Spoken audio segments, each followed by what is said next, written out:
भारत के सर्वोच्च न्यायालय के वरिष्ठ न्यायाधीश जस्टिस भूषण रामकृष्ण गवई BR गवई देश के 52वें मुख्य न्यायाधीश CJI बनने जा रहे हैं। वर्तमान CJI जस्टिस संजीव खन्ना ने 16 अप्रैल 2025 को उनके नाम की सिफारिश केंद्रीय कानून मंत्रालय को भेजी है। जस्टिस गवई 14 मई 2025 को CJI के रूप में शपथ लेंगे, जब जस्टिस खन्ना 13 मई को सेवानिवृत्त होंगे। वह जस्टिस KG बालाकृष्णन के बाद भारत के दूसरे दलित मुख्य न्यायाधीश होंगे, जिन्होंने 2007 से 2010 तक ये पद संभाला था। जस्टिस गवई का कार्यकाल लगभग 6 महीने का होगा, क्योंकि वह 23 नवंबर 2025 को 65 वर्ष की आयु में सेवानिवृत्त होंगे। उनकी यह नियुक्ति सामाजिक न्याय और समानता की दिशा में एक ऐतिहासिक कदम है। प्रारंभिक जीवन और शिक्षा। जस्टिस BR गवई का जन्म 24 नवंबर 1960 को महाराष्ट्र के अमरावती में एक बौद्ध अम्बेडकरवादी परिवार में हुआ था। उनके पिता रामकृष्ण गवई एक प्रसिद्ध राजनेता, सामाजिक कार्यकर्ता और Republican party of India RPI के नेता थे।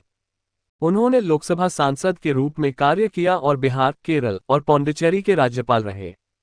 जस्टिस गवई ने अपनी प्रारंभिक शिक्षा अमरावती में पूरी की और नागपुर विश्वविद्यालय से कानून की डिग्री हासिल की। उन्होंने 16 मार्च 1985 को बार काउंसिल में पंजीकरण कराया और अपने कानूनी करियर की शुरुआत की।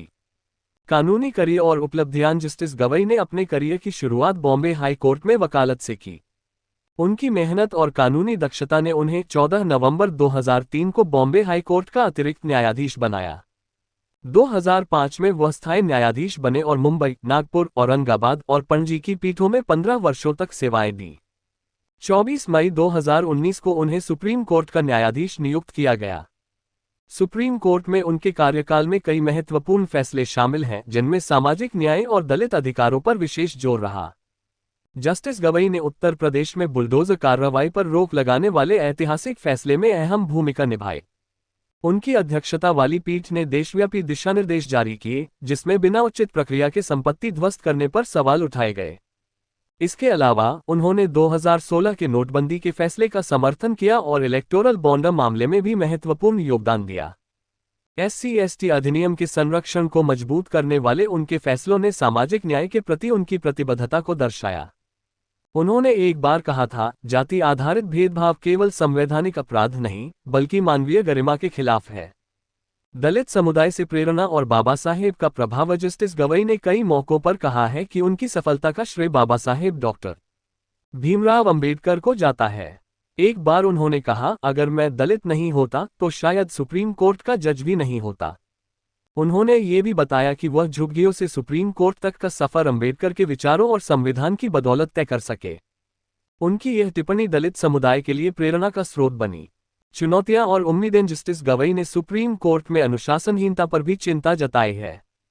जनवरी 2025 में उन्होंने कहा था कि सुप्रीम कोर्ट में वकीलों का चिल्लाना और अव्यवस्था हाई कोर्ट में असामान्य है। वह चाहते हैं कि कोर्ट की गरिमा बनी रहे। उनके नेतृत्व में न्यायपालिका से सामाजिक न्याय, पारदर्शिता और संवैधानिक मूल्यों को मजबूत करने की उम्मीद की जा रही है। निष्कर्ष। जस्टिस BR गवई की CJI के रूप में नियुक्ति न केवल उनके व्यक्तिगत संघर्ष और उपलब्धियों का सम्मान है, बल्कि ये दलित समुदाय के लिए गर्व का क्षण भी है। उनका 6 महीने का कार्यकाल छोटा हो सकता है, लेकिन उनके फैसले और नेतृत्व लंबे समय तक भारतीय न्यायपालिका को प्रभावित करेंगे।